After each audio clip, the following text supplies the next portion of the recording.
Hariom friend ବନ୍ଧୁଗଣ, ମୁଁ ସୁବ୍ରତ ଆପଣଙ୍କୁ ସ୍ୱାଗତ କରୁଛି ମୋ YouTube channel Subrat Astro Odia YouTube ଚ୍ୟାନେଲକୁ। ବନ୍ଧୁଗଣ, ଆଜି ଆମେ ଜାଣିବା ଏହି ଭିଡ଼ିଓରେ 18 ମଇ 2024 ତାରିଖ ଶନିବାର ଦିନର ଦ୍ୱାଦଶ ରାଶିର ରାଶିଫଳ ବିଷୟରେ। ବନ୍ଧୁଗଣ, ପ୍ରଥମେ ଜାଣିବା ମେଷ ରାଶି ବିଷୟରେ। ମେଷ ରାଶି ଶୁଭ ଚନ୍ଦ୍ର ପ୍ରଭାବରୁ କୌଣସି ନୂତନ କର୍ମାରମ୍ଭ ସକାଶେ ଯୋଜନା ପ୍ରସ୍ତୁତି କରିବେ। ପାରିବାରିକ ସମସ୍ୟା ସମାଧାନ ହେବା କ୍ଷେତ୍ରରେ ଜଣେ ପ୍ରିୟ ବନ୍ଧୁ ସାହାଯ୍ୟ କରିପାରନ୍ତି। ପରିବହନ, ବ୍ୟବସାୟ, ହୋଟେଲ, ରେଷ୍ଟୁରାଣ୍ଟରୁ ସଫଳତା ପାଇବେ। ଆଲୋଚନା କାଳରେ ସାଧାରଣ ଘଟଣାକୁ ନେଇ ମନସ୍ତାପ କରିବାକୁ ପଡ଼ିପାରେ। ବୃଷ ରାଶି ଆଜି ଆପଣଙ୍କ ସାମାଜିକ ସ୍ଥିତି ସମ୍ମାନଜନକ ରହିବ। ପ୍ରତ୍ୟୁଷ ଯାତ୍ରା, ପ୍ରତିଦ୍ୱନ୍ଦ୍ୱିତା, ବାଣିଜ୍ୟ, ବ୍ୟବସାୟ ପ୍ରଭୃତି କ୍ଷେତ୍ରରେ ଆଶା ଅନୁରୂପ ସଫଳତା ପାଇବେ। ପରିବାରରେ ନିଜକୁ ନିୟନ୍ତ୍ରଣ ମଧ୍ୟରେ ରଖିବା ପାଇଁ ଆଜି ଆପଣ ସମର୍ଥ ହୋଇପାରନ୍ତି। ପ୍ରଶାସନ, ଆଇନ ଅଦାଲତ, ସଂଗଠନ, ସାମ୍ବାଦିକତା କ୍ଷେତ୍ରରେ ସୁପ୍ରତିଷ୍ଠିତ ହେବେ। ମିଥୁନ ରାଶି ଆଜିର ଗ୍ରହସ୍ଥିତି ଯାତ୍ରା, ବାଣିଜ୍ୟ, ପ୍ରତିଦ୍ୱନ୍ଦ୍ୱିତା ଏବଂ ବିବାଦୀୟ କ୍ଷେତ୍ର ପାଇଁ ପ୍ରତିକୂଳତା ସୃଷ୍ଟି କରିବ। ଗୋଳମାଳିଆ ପରିସ୍ଥିତିରେ ମଧ୍ୟସ୍ଥତା କରି କୈଫିୟତ ଦେବାକୁ ପଡ଼ିପାରେ। କର୍ମକ୍ଷେତ୍ରରେ ସମସ୍ୟା କମିଯିବା ସହ ମିତ୍ରତା ସୃଷ୍ଟି କରିପାରନ୍ତି। ଭୁଲ ବୁଝାମଣା ଜନିତ ଅବୁଝା ବନ୍ଧୁଙ୍କୁ ବୁଝେଇବା ବହୁତ କଷ୍ଟକର ହୋଇପଡ଼ିବ।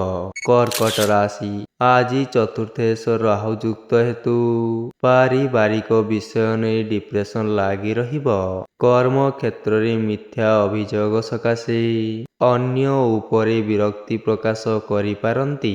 ବନ୍ଧୁ ଗହଣରେ ଆଲୋଚନାକୁ କେନ୍ଦ୍ର କରି ଭାବପ୍ରବଣତା ବଢ଼ିପାରେ। ବାଣିଜ୍ୟ, ଶିଳ୍ପ, ହୋଟେଲ, ବ୍ୟବସାୟ କିମ୍ବା ପରିବହନରେ କ୍ଷତିରେ ହିଁ ପଡ଼ିପାରନ୍ତି। ସିଂହ ରାଶି କର୍ମକ୍ଷେତ୍ରରେ ବ୍ୟତିକ୍ରମ ଦୂରେଇ ଯିବାରୁ ଆଜି ଆପଣ ଆଶ୍ୱସ୍ତି ଲାଭ କରିବେ। ମଘା ନକ୍ଷତ୍ରର ପାରିବାରିକ ସମସ୍ୟା ସାଙ୍ଗକୁ ରୋଗ, ଋଣ ଏବଂ ପରୋକ୍ଷ ଶତ୍ରୁତା ମାନସିକ ସ୍ଥିତିକୁ ବିପନ୍ନ କରିପାରେ। ବନ୍ଧୁଙ୍କ ସହ ସନ୍ଦେହ ଏବଂ ଭୁଲ ବୁଝାମଣା ହେତୁ ସମସ୍ୟା ବଢ଼ିଯିବ। ବ୍ୟବସାୟରେ ଉନ୍ନତି ସାଙ୍ଗକୁ ସନ୍ତାନଙ୍କ କୃତି ଏବଂ କୃତିତ୍ୱ ପାଇଁ ଗର୍ବ ଅନୁଭବ କରିବେ। କନ୍ୟା ରାଶି ପାରିବାରିକ ସହଯୋଗ ଦ୍ୱାରା ଚେଷ୍ଟା କରୁଥିବା କାମ ପାଇଁ ଖରକ ମିଳିଯିବ।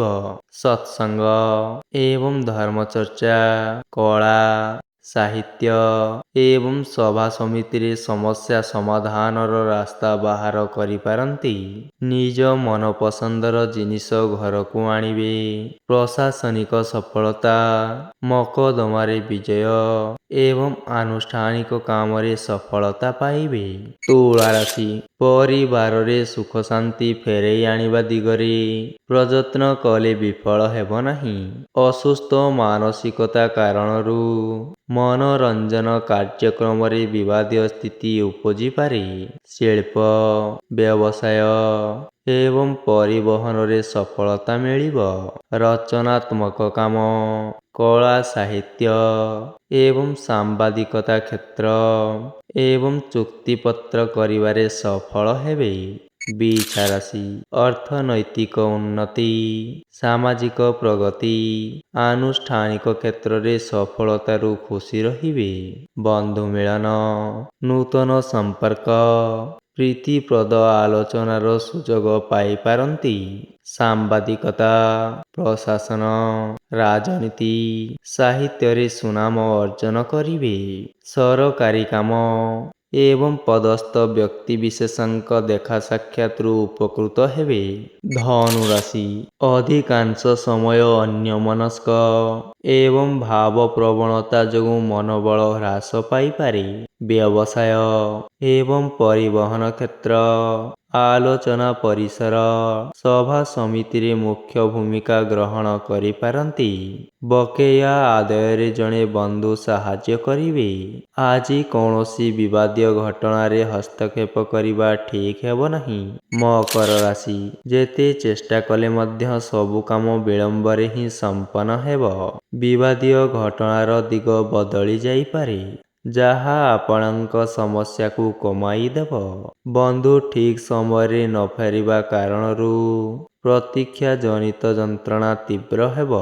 ପରିବାର କ୍ଷେତ୍ରରେ ପ୍ରତିକୂଳ ପରିସ୍ଥିତିର ଚାପ ବଢ଼ିଯିବାରୁ ଆଜି ଆପଣ ବ୍ୟସ୍ତ ହୋଇପାରନ୍ତି।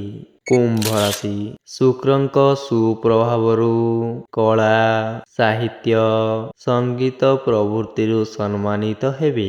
ପଡ଼ୋଶୀ କିମ୍ବା ସହକର୍ମୀଙ୍କ ଆଭ୍ୟନ୍ତରୀଣ ବ୍ୟାପାରରେ ମୁଣ୍ଡ ପୂରାନ୍ତୁ ନାହିଁ। ବୁଝାମଣା ଠିକ୍ ରହିବା ଯୋଗୁଁ ପରିବାର ଏବଂ କର୍ମକ୍ଷେତ୍ରରେ ସମସ୍ୟା ମୁକ୍ତ ରହିବେ। କଚେରୀ ମାମଲା, ଜମି ଜମା ବିବାଦ ଜନିତ ସମସ୍ୟା ସମାଧାନ ହୋଇଯିବ। ମୀନ ରାଶି କର୍ମକ୍ଷେତ୍ରରେ ସହକର୍ମୀଙ୍କ ସହାନୁଭୂତି ଯୋଗୁଁ କାମଗୁଡ଼ିକ ସମ୍ପନ୍ନ ହେବାରେ ବିଶେଷ ଅସୁବିଧା ହେବ ନାହିଁ। ଭଲ ସମ୍ପର୍କ ଥିବା ପଡ଼ୋଶୀଙ୍କ ଭୁଲ ବୁଝାମଣାରୁ ମନାନ୍ତର ଘଟିବା ଆଶଙ୍କା ରହିଅଛି। ସମସ୍ୟା କମି ଯିବାରୁ ଯାତ୍ରା, ବିବାଦ, ସଭା ସମିତି ପ୍ରଭୃତିରେ ଆଶ୍ୱସ୍ତି ଲାଭ କରିବେ। ଆନୁଷ୍ଠାନିକ କିମ୍ବା ସାଂସ୍କୃତିକ କାମରେ ବନ୍ଧୁ ମିଳନ ହେତୁ ଆଜି ଆପଣଙ୍କର ମନ ଖୁସି ରହିବ। ବନ୍ଧୁଗଣ, ଭିଡ଼ିଓଟି ଯଦି ଭଲ ଲାଗିଥାଏ, ଭିଡ଼ିଓଟିକୁ ଆପଣମାନେ ଲାଇକ୍, ସେୟାର ଏବଂ ସବସ୍କ୍ରାଇବଟିଏ କରିଦିଅନ୍ତୁ।